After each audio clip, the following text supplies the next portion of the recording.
พอจะใกล้แจ้งและกับเมื่อวานนี้ก็ไปได้รับแต่อากาศก็มีความเย็นสบายกันเกิดขึ้นนี่เราจะหันได้ว่าฤดูฝนของเรานั้นเข้ามาอย่างแท้จริง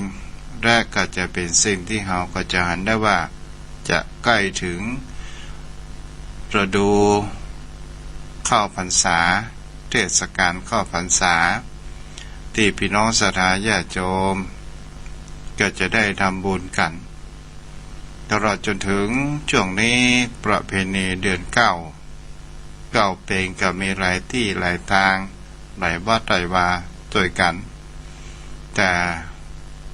กติดพรบฉุกเฉินก็จัดการภายในก็เป็นสิ่งที่เราก็จะหันกันได้ศรัทธาญาติโยมวันนี้ตัวเจ้าก็จะมาอู้จ๋าเกี่ยวกับประวัติของพระเถระรูปหนึ่งซึ่งเป็นพระเถระผู้มีความแก่บวชแก่เฮาอู้ภาษาบ้านเฮาของว่าบวชเฒ่าบวชแก่เพราะว่าคนที่บวชเฒ่าบวชแก่นั้นว่ายากสอนยากอย่างนี้เป็นต้นศรัทธาญาติโยมทั้งหลายจะมีประวัติของพระเถระรูปหนึ่งชื่อว่าพระราธะเฮาก็จะอู้ถึงประวัติของท่านรูปนี้พระราธะเถระเมื่อเดิมทีนั้นก็เป็นพราหมณ์เป็นผู้มีอันจะกินเป็นเศรษฐีศรัทธาญาติโยมทั้งหลายก็เป็นเศรษฐีที่อยู่ในนครราชคฤห์แล้วเฮาก็จะหันได้ว่าวันเวลาการที่อยู่มีคู่ครองคู่ชีวิตบางครั้งคนเฮานั้นก็เริ่มต้นและก็สุดบั้นปลายชีวิตเพื่อที่เฮาจะหันได้ว่าเพื่อที่เอาไว้เวลายามเจ็บยามเป็นยามบ่สบายด้วยการดูแลซึ่งกันและกันแต่ชีวิตของราธะพราหมณ์ผู้นี้บ่ใช่อย่างอันเป็นเศรษฐีในนครราชคฤห์พอแก่ตัวลงศรัทธาญาติโยมทั้งหลายโดยความที่บ่เข้าใจในภริยารูปก็ตามก็จะเห็นได้ว่าราธะพราหมณ์นี้ก็ได้ถูกภริยาและลูกของตัวเองนั้นทอดทิ้งแต่ก็โดยมีคำว่าอุปนิสัยของราธะพราหมณ์เป็นผู้ที่ชอบกินชอบทานทำบุญใส่บาตรพระภิกษุสงฆ์สามเณรอยู่เสมอในครั้งพระพุทธกาลและก็ได้มีครั้งหนึ่งก็ได้ทำบุญใส่บาตรแต่พระสารีบุตรศรัทธาญาติโยมทั้งหลายเมื่อทุกสิ่งทุกอย่างบนโลกใบนี้มาแน่มานอนความเปลี่ยนแปลงมันก็เกิดขึ้นเมื่อเป็นเศรษฐีลูกเมียจากไปทรัพย์สินเงินทองก็เริ่มล่อยหลอลงไปจนถึงความเป็นคนผู้ยากจนมามีอันจะกินศรัทธาญาติโยมทั้งหลายสุดท้ายก็จะต้องไปเปิ่งวัดเปิ่งวาเข้าวัดเข้าวาเพื่อเป็นที่เปิ่งสุดท้ายของชีวิตก็ว่าได้ศรัทธาญาติโยมทั้งหลายราธะพราหมณ์นี้ถึงลูกเมียจะทอดทิ้งแต่ก็บ่มีความเศร้าใจอันยังมากนักแต่ก็มีความใคร่อยากจะบวชมีศรัทธาในพระพุทธศาสนาเกิดขึ้นก็เลยเข้าไปวัดอยู่ในพระเชตวันศรัทธาญาติโยมก็เป็นสิ่งที่เฮาก็จะหันได้ว่าราธะพราหมณ์นี้ก็ได้มาอยู่อาศัยวัดวาอารามอยู่นานพอสมควรบ้านเฮาก็ฮ้องว่าเป็นขยมวัด ก็ได้ศึกษาได้กินเข้าจากก้นบาทของพระสงฆ์องค์ข้าเจ้าก็มีวันหนึ่งศรัทธาญาติโยมทั้งหลายราธาพราหมณ์นี้ผู้ใครอยากจะบวชในพระพุทธศาสนาก็จึงได้ไปบอกพระสงฆ์องค์ข้าเจ้าว่าพระรูปใดพ้องที่สามารถจะเกิดที่สามารถที่จะบวชข้าพเจ้าได้พ้องพระเถระรูปอื่นๆนั้นก็บ่กล้าศรัทธาญาติโยมทั้งหลายโจรราธาพราหมณ์ก็ได้ทรมานร่างกายจนสู้ผอมบ่กินข้าวกินน้ำผิวพรรณก็หมองคล้ำเกิดขึ้นราธาพราหมณ์นี้ก็เข้าไปเฝ้าพระพุทธองค์พระพุทธองค์เห็นว่าราธาพราหมณ์นี้ก็เป็นผู้มีอุปนิสัยที่สามารถบรรลุเป็นพระอรหันต์ได้อยู่ร่างกายสุขผอมอยู่กันมากผิวพรรณหมองคล้ำเข้าไปถามทูลพระพุทธองค์พระพุทธองค์นั้นก็ได้เรียกยังก็ได้เรียกพระภิกษุสงฆ์สาวกได้มาประชุมกันศรัทธาญาติโยมทั้งหลายพระพุทธองค์นั้นก็ได้บอกว่าราธาพราหมณ์นี้เป็นผู้ใคร่ที่อยากจะบวชพระเถระรูปใดที่มีความระลึกในพระคุณของราธาพราหมณ์ศรัทธาญาติโยมทั้งหลายในที่ประชุมนั้นพระสารีบุตรก็บอกว่าข้าพเจ้าจะเป็นผู้บวชพระราธาพราหมณ์เองจะเป็นผู้บวชราธาพราหมณ์ข้าพเจ้านั้นสำนึกในพระคุณของราธาพราหมณ์มีครั้งหนึ่งก็ไปบิณฑบาตในหมู่บ้านศรัทธาญาติโยมพระเถระพระสารีบุตรนั้นก็ได้รึกถึงว่าพระสารีบุตรได้รึกถึงคุณของที่ราธาพราหมณ์ว่าพราหมณ์ผู้นี้เคยใส่บาตรข้าพเจ้าโดยเข้าทัพพีนึ่งพระเจ้าข้าพเจ้าถึงระลึกคุณด้วยความกตัญญูต่อพราหมณ์ผู้นี้ฉะนั้นพระสารีบุตรก็ได้รับมอบหมายมอบหมายจากพระพุทธองค์ว่าเธอมีความกตัญญูรู้คุณเป็นอย่างดีมีความกตัญญูกตเวทีจึงมอบราธาพราหมณ์นั้นเมื่อท่านเป็นพระอุปชาและบวชโดย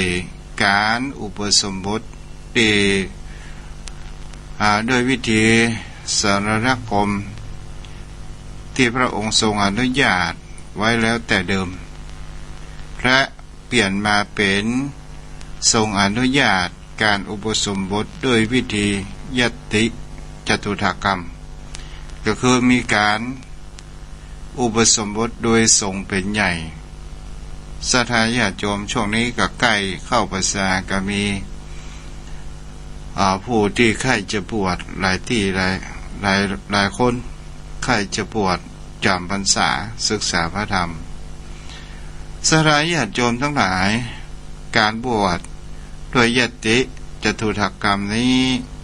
ก็คือเป็นการสวดยัตพระราธาพราหมณ์นี้เป็นผู้บวชเป็นคนแรกในยติจตุถกรรมโดยทรงเป็นใหญ่เป็นคนแรกโดยศรัทธาญาติโยมทั้งหลายพระราธาพราหมณ์นี้เมื่อบวชแล้วก็เป็นพระราธะก็ได้อุปถากอุปถัมภ์พระสารีบุตรและได้ประพฤติปฏิบัติธรรมก็ได้ฟังธรรมจากพระพุทธองค์พระพุทธองค์นั้นก็บอกว่าดูก่อนราธะสิ่งใดที่เป็นมารเธ ธอจงละความพอใจในสิ่งนั้นเสียสิ่งที่เรียกว่ามารศรัทธาญาติโยมทั้งหลายพระราธะรูปนี้ก็ถามว่ามารคืออะไรอย่างพระเจ้าค่ะพันเตภความารคืออย่างพระเจ้าค่ะ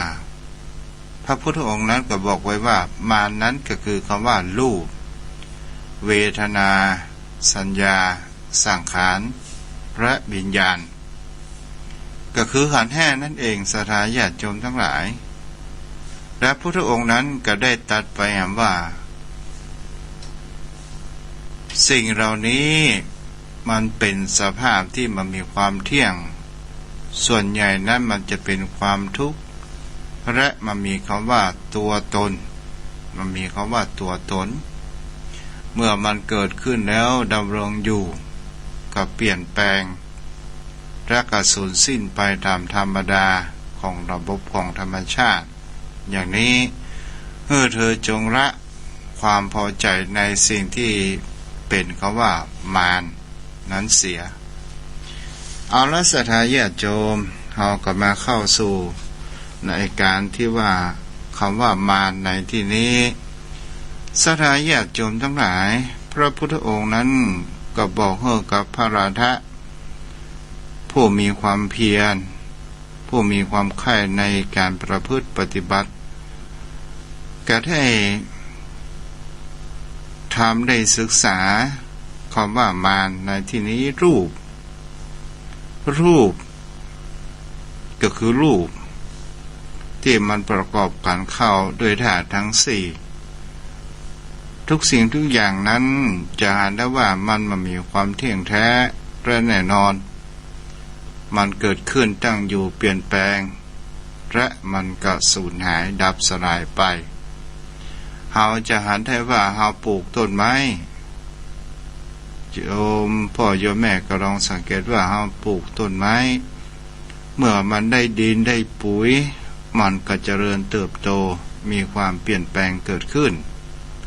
ถ้าอุปมากับชีวิตของคนเรานั้นเราก็จะเห็นได้ว่าร่างกายของคนเรานั้นมันก็มีความเจริญเปลี่ยนแปลง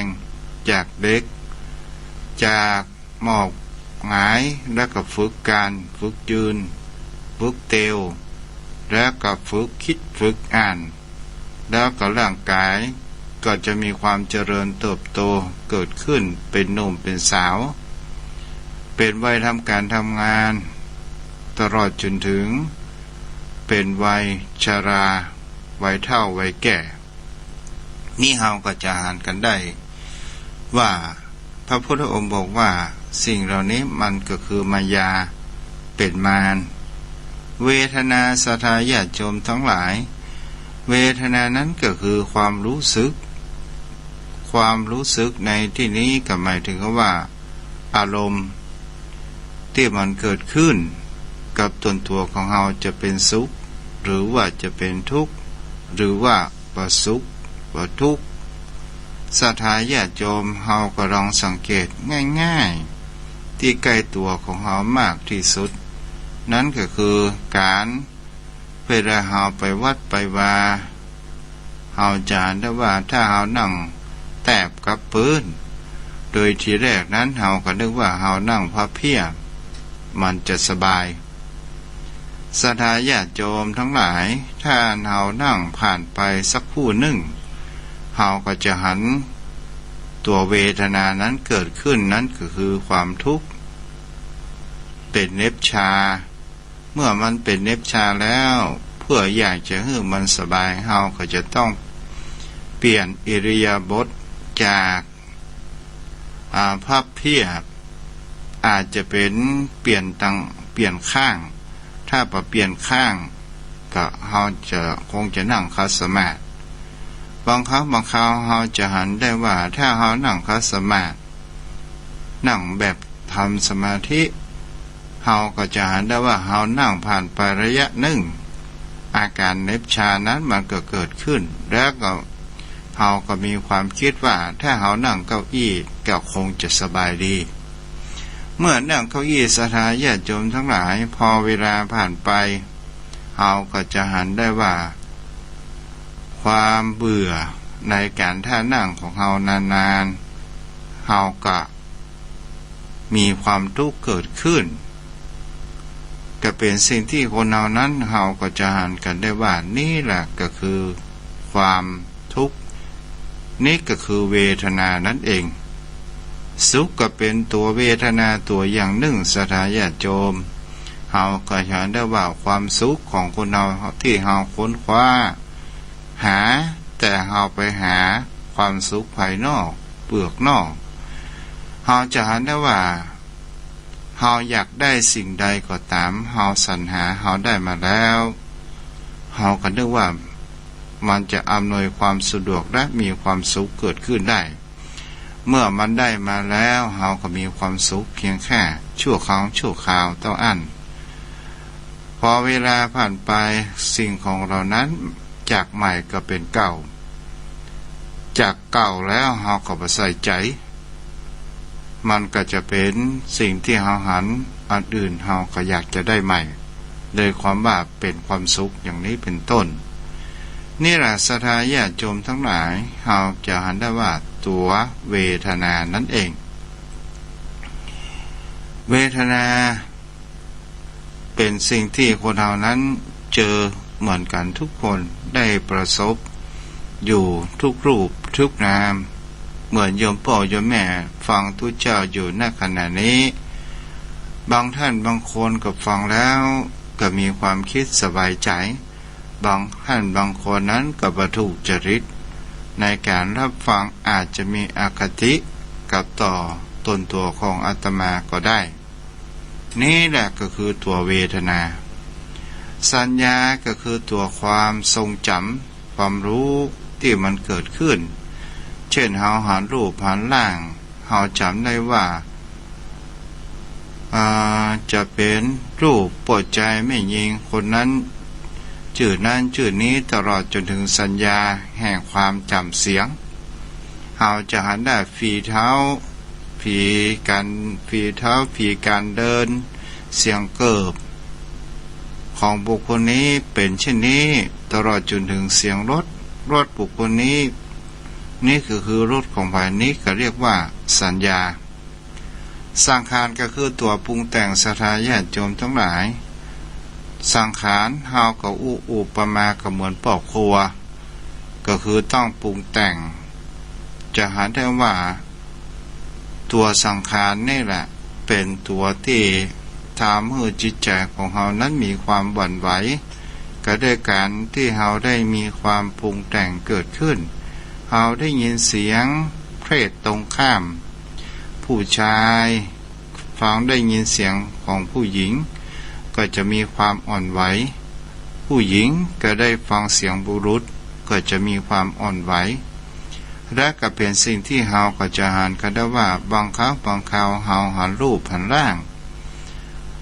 ว่าสวยว่างามบ่ดีบ่งามอย่างใดก็ด้วยการที่ว่ามันเข้ามากระทบอายตนะภายนอกกระทบอายตนะภายในผ่านตาหูจมูกลิ้นกายใจก็จะทำให้เฮานั้นจะหันได้ว่านี่ก็คือตัวการปรุงแต่งชอบใจบ่ชอบใจเมื่อมันปรุงแต่งเกิดขึ้นแล้วถ้าชอบใจก็เป็นความสุขถ้าบ่ชอบใจก็เป็นความทุกข์นั่นเองและกับวิญญาณก็เป็นตัวบันทึกแห่งความทุกสิ่งทุกอย่างไว้ในจิตของลึกๆเราก็จะหันกันได้ว่าวิญญาณนี้ไม่ใช่เป็นวิญญาณเป็นผีเป็นสางอะไรอย่างวิญญาณที่นี้ถ้าเราจะไปแห่งอย่างหนึ่งก็เป็นตัวบันทึกแห่งความทรงจำต่างๆนานาเกิดขึ้นนี่แหละศรัทธาญาติโยมทั้งหลายที่พระพุทธองค์นั้นบอกว่าเป็นมารเป็นของที่มีสภาพบ่เที่ยงเป็นทุกข์และมามีตัวมามีตนมีความเกิดขึ้นดำรงอยู่และก็เปลี่ยนแปลงและก็สูญสิ้นไปตามระบบธรรมชาติในเมื่อพระราธพามได้ฟังอย่างนี้แล้ว ก็ได้นำไปประพฤติปฏิบัติจนบรรลุเป็นพระอรหันต์เกิดขึ้นศรัทธาญาติโยมทั้งหลายเมื่อพระราธาพามนี้ได้ฝึกปฏิบัติก็ได้มีจิตใจต่อครูบาอาจารย์คือพระสารีบุตรกันเกิดขึ้นก็ได้ติดตามพระสารีบุตรพระพุทธองค์ก็ถามพระสารีบุตรว่าพระราธาพามนี้เป็นผู้บวชแก่มีความเป็นอย่างใดพ้องพระพุทธองค์ก็บอกว่าพระสารีบุตรก็บอกพระพุทธองค์ว่าเป็นผู้ว่าง่ายสอนง่ายเป็นผู้มีความดื้อด้านใดๆทั้งสิ้นและก็ประพฤติปฏิบัติตามกรรมของอุปชาก็คือข้าพเจ้าพระเจ้าข้านี่แหละศรัทธาญาติโยมทั้งหลายเฮาก็จะหันกันได้ว่าสิ่งเหล่านี้เปิ้นเรียกว่าบุญญาวาสนาของคนเฮานั้นมาเหมือนกันศรัทธาญาติโยมทั้งหลายเฮาก็จะหันกันได้ว่าอย่างพระเถระรูปนี้จะหันได้ว่าดำรงชีวิตเป็นฆฤหัสถ์กันมาก่อนโดยความหวังของพระเถระรูปนี้สมัยเป็นฆฤหัสถ์ก็มีฐานะเศรษฐีมีครอบครัว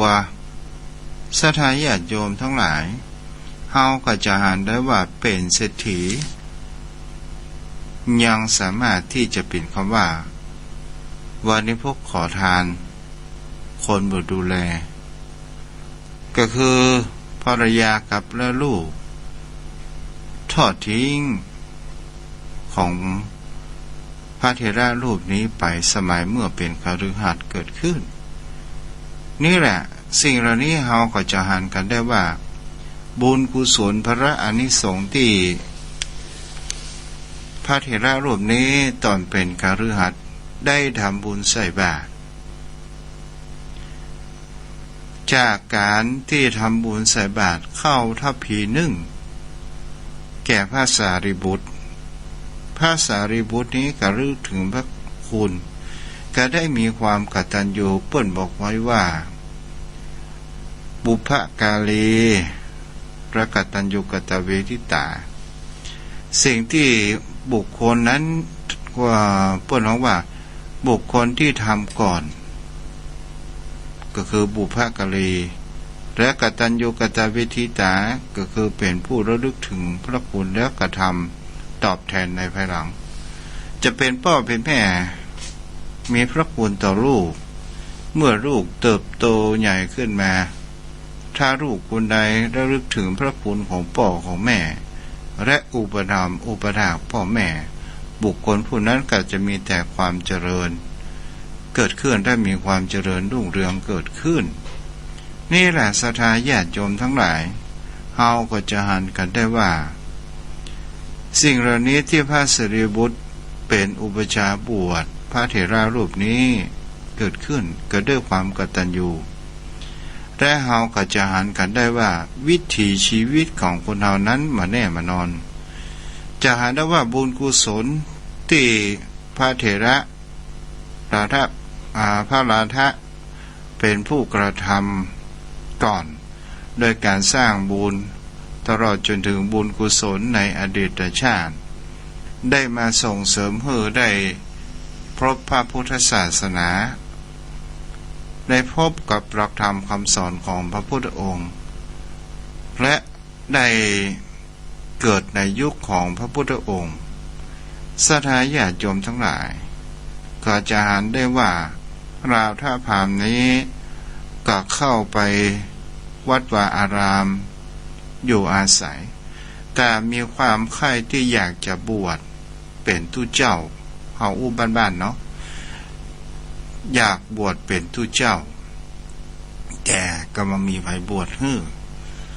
โจรทนมาได้ก็เลยไปกราบทูลเพื่อที่จะเข้าเฝ้าพระพุทธองค์พระพุทธองค์นั้นก็รู้อยู่แล้วว่าพระพามนี้มีอุปนิสัยที่สามารถประพฤติปฏิบัติบรรลุธรรมได้อยู่ โดยการหัวข้อธรรมที่พระพุทธองค์นั้นหลังจากพระราธะได้บวชได้บอกว่าเธอจงละคำว่ามารออกจากจิตจากใจของเธอเด้อมันประพฤติปฏิบัติอันยังก็คือมารก็คือขันธ์ห้านะสถาญาติโยมทั้งหลายที่เราได้สวดกันว่ามารเป็นของที่มันมีตัวมันมีตนมารในที่นี้ก็คืออาจจะเรียกว่าขันธ์ห้าเป็นตรักขันธ์ห้าไม่เที่ยงขันธ์ห้าไม่ใช่ตัวไม่ใช่ตนมันก็มีอยู่ในบทสวดที่บทแปลนี่แหละสถาญาติโยมเราจะอู้มาแห่มประการหนึ่งว่าพอยังมีเวลาอยู่เนาะรูปสถาญาติโยมทั้งหลายร่างกายของคนเรานี้เราจะเห็นได้ว่ารูปที่เราเคลื่อนไหวได้ที่เรามีสมบูรณ์ก็คือมันประกอบด้วยไปธาตุทั้งสี่กลายเป็นรูปร่างสังขารร่างกายของคนเรานี้มีธาตุดินธาตุน้ำธาตุลมธาตุไฟประกอบกันเข้าเป็นรูปร่างเกิดขึ้นเราก็ได้มีความสมมุติกันเกิดขึ้นว่าเป็นรูปเป็นตัวเป็นตนแล้วแห่งตัวหนึ่งเราถ้าว่าเราแยกแยะออกไปอุปมาเหมือนดังรถถ้าเราแยกชิ้นส่วนออกไปทีละชิ้นแว่นไปที่เครื่องไปที่พวงมาลัยไปที่ตัวทางไปที่มันก็เรียกหมอว่ารถร่างกายของคนเฮาก็เช่นเดียวกันถ้าเฮาบ่มีเฮาแยกธาตุออกไปธาตุไฟออกไปธาตุน้ำออกไปธาตุลมออกไปธาตุดินออกไปมันก็บ่เรียกว่ารูปเราจะเห็นได้ว่าสิ่งที่ปัจจัยสำคัญมากที่สุดในการดำรงชีวิตของคนเรานั้นก็คือคำว่าดินน้ำลมไฟมันสำคัญทุกอย่างที่สำคัญมากที่สุดนั้นก็คือคำว่าธาตุลมก็คือลมหายใจของเราเนี่ยแหละสถาญาติโยมทั้งหลายถ้าวันใดวันหนึ่งเราหมดลมหายใจหมายถึงคำว่าตายถ้าหมายถึงคำว่าตายเราก็จะเห็นได้ว่ารูปเหล่านี้มันบ่สามารถที่จะเคลื่อนไหวอย่างได้เพราะว่าจิตมันออกไปแล้วและก็ขาดธาตุลมสถาญาติโยมทั้งหลายเราจะเห็นได้ว่าคนที่ตายแล้วนอนอยู่ในโรงเราจะเห็นได้ว่ามันมีจิตวิญญาณที่ฝังตัวอยู่ในสังขารของเขาหรือว่าร่างกายของเขาเราจะเห็นได้ว่าเมื่อจิตวิญญาณอยู่ในร่างกายของคนเราคนใดด่าเราก็โต้ตอบทันทีทันใดคนใดติเราก็ติตอบทันทีทันใดนี่แหละสถาญาติโยมทั้งหลายแต่ถ้าว่าคนตายไปแล้วเขาจะไปด่าเขาเสียหายเข้าก็ต้องมาโต้ตอบเขาแล้วเขาจะบุบจะตีอย่างใดก็ตามเขาก็ต้องมาโต้ตอบของเขาตลอดจนถึงการที่คนเราปัจจุบันเผาสถาญาติโยมทั้งหลายก็ยังบ่โต้ตอบเลยตาสุดท้ายก็เป็นผงทุรีดินไปคืนให้กับธรรมชาติไปทั้งหมดฉะนั้นเนี่ยสถาญาติโยมทั้งหลายสิ่งที่คนเรานั้นจะควรปล่อยวางเรื่องอารมณ์ที่มันเกิดขึ้นบางครั้งบางคราวถ้าเราเป็นคนมองหันธรรมบางสิ่งบางอย่างเราก็ควรที่จะละปล่อยวางมาลงสู่ห้องถึงอู้ไปแล้วมันทำยากแต่มันก็ทำได้โดยการฝึก คนเฮาบ่เป็นอะไรอย่างตั้งแต่เกิดสลายญาติโยมทั้งหลายแต่ถ้าว่าเฮาปล่อยไปตามกระแสแห่งกิเลสก็คือเฮาเหมือนกับว่าเฮาตกเป็นทาสของมันสุดท้ายเฮาก็ขาดกำไรเฮาจะเห็นได้ว่าเวทนาบางครั้งบางคราวมีเสียงเข้ามากระทบหูของเฮาตัวเวทนานี้เฮาจะเห็นได้ว่าเสียงที่เขามาด่าเฮามันกระทบหูของเฮาเรียกว่าโสตประสาทและมันก็ส่งไปตัวที่คำว่าสัญญามันก็คือจำได้หมายรู้ว่านี่ก็คือเสียงด่าแล้วสังขารก็คือตัวปรุงแต่งโอ้อันนี้มันด่าเฮาเนี่ยเมื่อมันด่าเฮามันยามเฮาและเฮาก็จะโต้ตอบทันทีทันใดเมื่อเฮาโต้ตอบทันทีทันใดศรัทธาญาติโยมทั้งหลายเฮาก็จะหันกันได้ว่าตัวความรู้ตัววิญญาณมันก็จะบันทึกไว้ว่าบุคคลนี้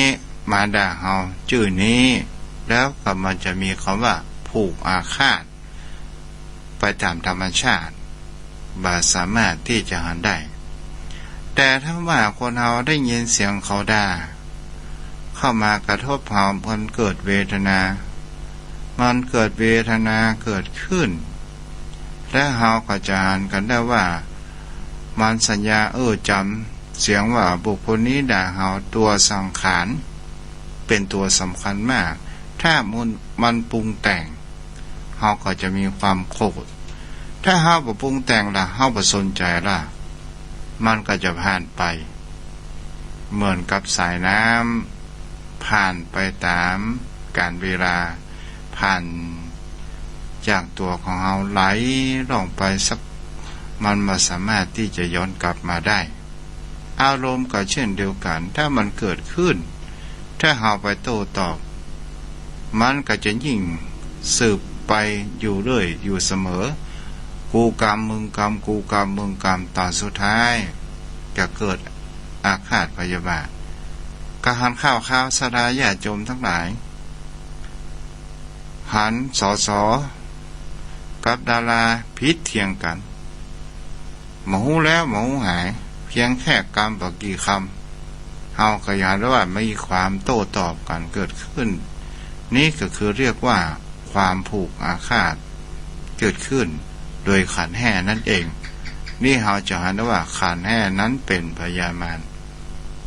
อาระโยมพ่อโยมแม่ก็ได้อุจจาพอสมควรแก่เวลาขอขอบคุณอนุโมทนากับทางสถานีวิทยุขึ้นพระพุทธศาสนาและวัฒนธรรม 104.5 เมกะเฮิรตซ์ตลอดจนถึงสถานีวิทยุในเครือข่ายที่ได้เกาะสัญญาณ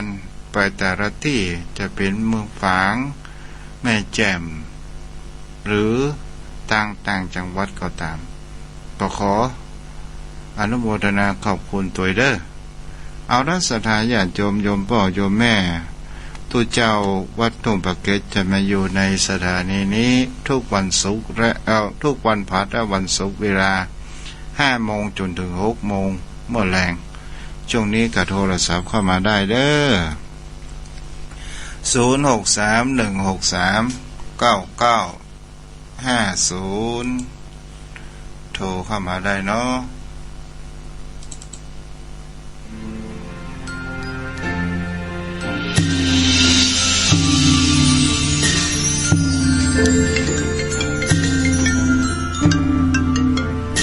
เจริญพรครับน้องเบลนะครับเจ้าถ้าเฮาบ่ไปเถียงเปิ้นเฮาบ่อีหยังเฮาบ่อาฆาตเปิ้นดีกว่าเนาะว่ากูเนาะจ้าเฮาต้องมันสวดมนต์นั่งสมาธิทำใจให้สบายๆอย่างพ่อครูว่านะเนาะเจ้าเฮาบ่ต้องไปอาฆาตใครเฮาบ่ต้องไปหยังใครทั้งนั้นเนาะพ่อครูเนาะถ้าเขาด่าเฮาบ่สนใจแล้วเฮาบ่โต้ตอบหยังกรรมกรรมจานั้นมันก็จะต้องเป็นของเจ้าของเขาไปโดยอัตโนมัติเนาะใช่ครับถือว่าเฮาบ่ได้ยินก็พอละเนาะพ่อครูเนาะจ้ะครับกับรักษาให้กำลังใจพ่อครูเด้อจ้าผู้รักษารักษาครับผมจ้า โทรเข้ามาได้เด้ออยู่ตัดใดมุมใดเนาะ0631639950ตามเมืองฝางได้ยินแล้วเนาะถ้าตามเมืองฝางได้ยินก็โทรมาเด้อ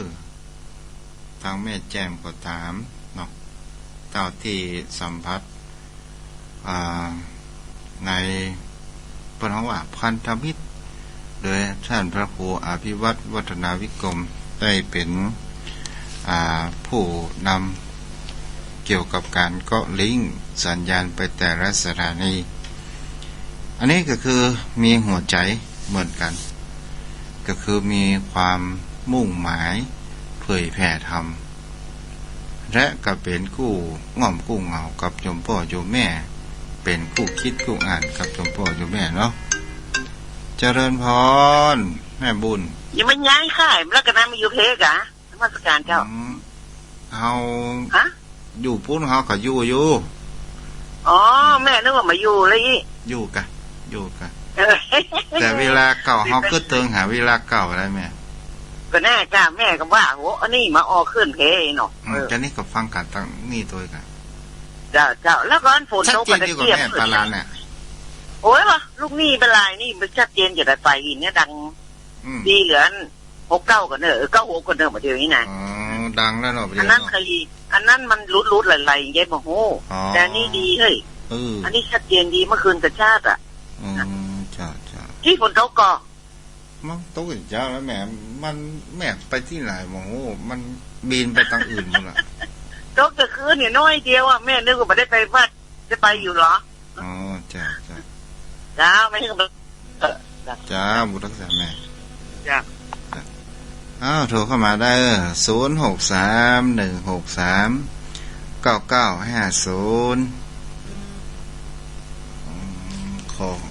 ขอบคุณในความเมตตาของท่านอาจารย์พระครูวิศวัตรเนาะ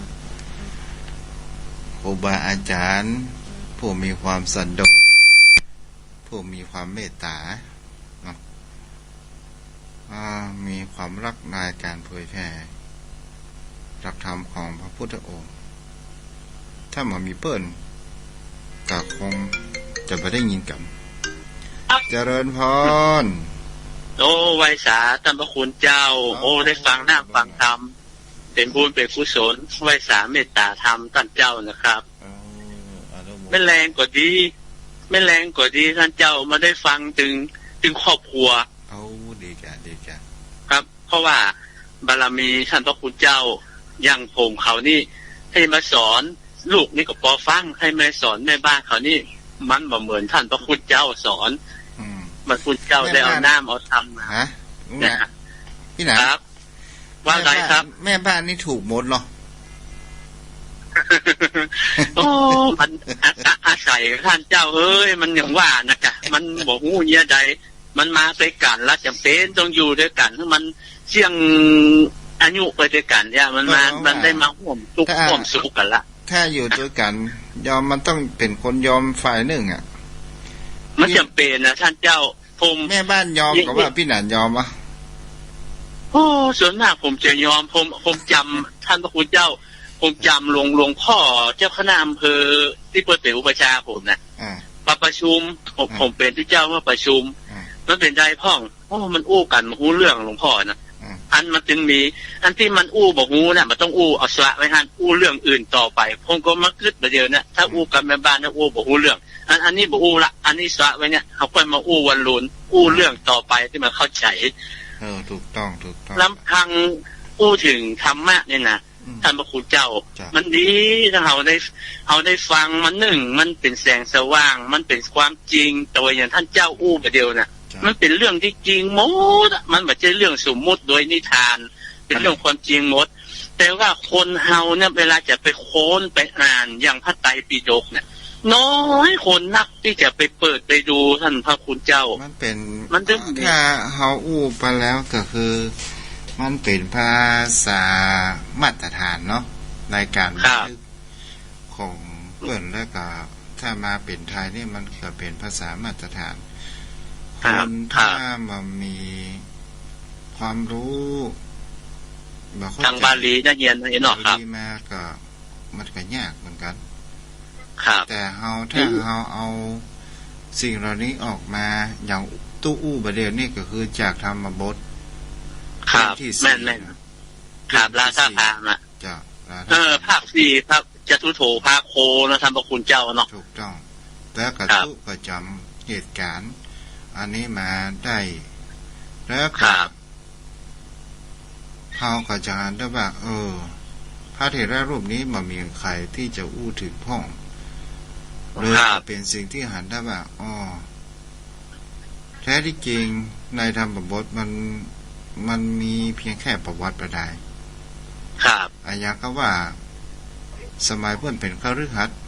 เป็นลูกของเศรษฐีอย่างนี้ในธรรมบทเพิ่นไม่ได้แต่งขึ้นไว้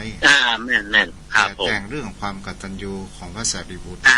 ใช่ๆเพิ่นเน้นพระสารีบุตรที่มีความกตัญญูนะท่านเจ้าเนาะจ้ามันไม่ใช่ถ้าฟังวิทยุเนี่ยลูกเต้าเขาก็ได้ฟังโดยลำพังจะคือเขาไปโค่นห้องสมุดแต่ท่านยากมันถึงบ่เอามันถึงบ่สนใจทั้งที่มันง่ายสมัยนี้ก็มีIT แต่IT มันก็มี2ด้านเนาะมีทั้งคุณโทษส่วนใหญ่คนบัดเดี๋ยวนี้ก็เล่นเกมของไอ้ยังของมันบ่ที่มีประโยชน์หยังมันบ่ได้คติคำสอนอย่างเป็นเกมเป็นอย่างนะครับเนาะจ้าครับผมขอ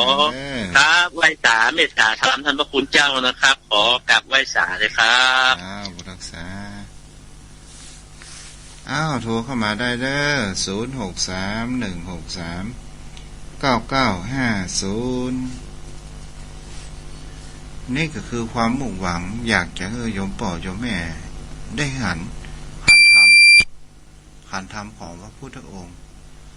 ส่วนใหญ่รากธรรมของพระพุทธองค์นั้นจะเป็นธรรมชาติพุทธองค์นั้นจะอุปมาเกี่ยวกับระบบของธรรมชาติทั้งนั้นสลายญาติโยมทั้งหลายรับธรรมความสอนของพระพุทธองค์นั้นดีอยู่ทุกยุคทุกสมัยมันมีคำว่าล้าสมัยเอามาใจได้ทุกยุคทุกสมัยเพราะว่ามันเป็นหลักธรรมที่พระพุทธองค์นั้นได้ค้นคว้าขึ้นมาตามระบบธรรมชาตินั่นเองแล้วศรัทธาญาติโยมทั้งหลายเอาก็ลองศึกษาตึกตองดูเถอะอย่างกับวันเวลาเนี่ยศรัทธาญาติโยมทั้งหลายเฮาก็ฮู้กันอยู่ว่าเฮาหันพระอาทิตย์ขึ้นตะวันออกรอบขอบฟ้าที่ตะวันตกมันก็เหมือนพระองค์ก็อุปมาก็เหมือนการที่เฮาเกิดขึ้นบัดเดี๋ยวนี้ถ้าว่าบางคนมีอายุ70-80บางคนก็อายุ60เฮาก็ตีเป็นเที่ยงเนาะ70ก็เป็นสักบ่ายโมงบ่าย2 80ก็พวก4โมง5โมงบางอีถ้า90ตัวตะวันกลับแก้วสถานญาติโยมทั้งหลายเนาะ เนี่ยแหละโยมพ่อโยมแม่เนี่ยมันเป็นระบบของธรรมชาติเฮาก็จะหันกันได้ว่าถามว่าอากาศร้อนมีอยู่ตลอดไปก็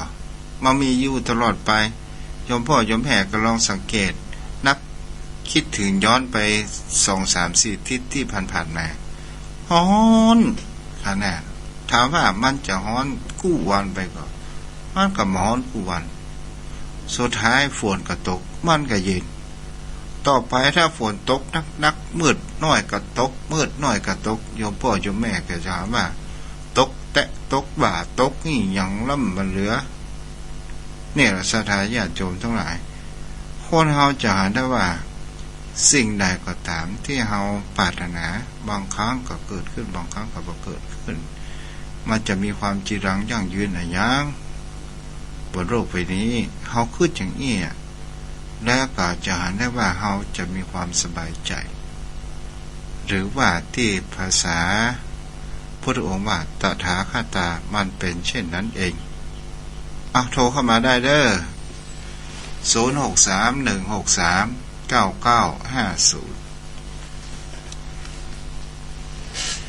ตัวเจ้าชอบใจในโฆษณา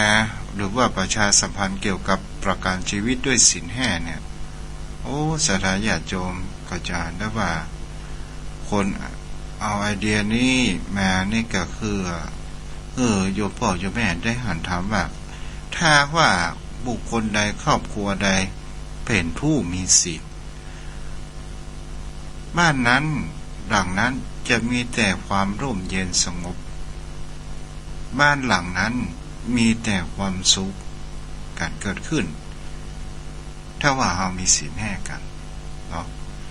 อย่างดักปิ้งมามีไผโทรมาเลยทางเมืองฝางก็ไม่ได้ยินเนาะไม่แจ่มก็ไม่ได้ยินโทรเข้ามาได้เด้อ063-163-9950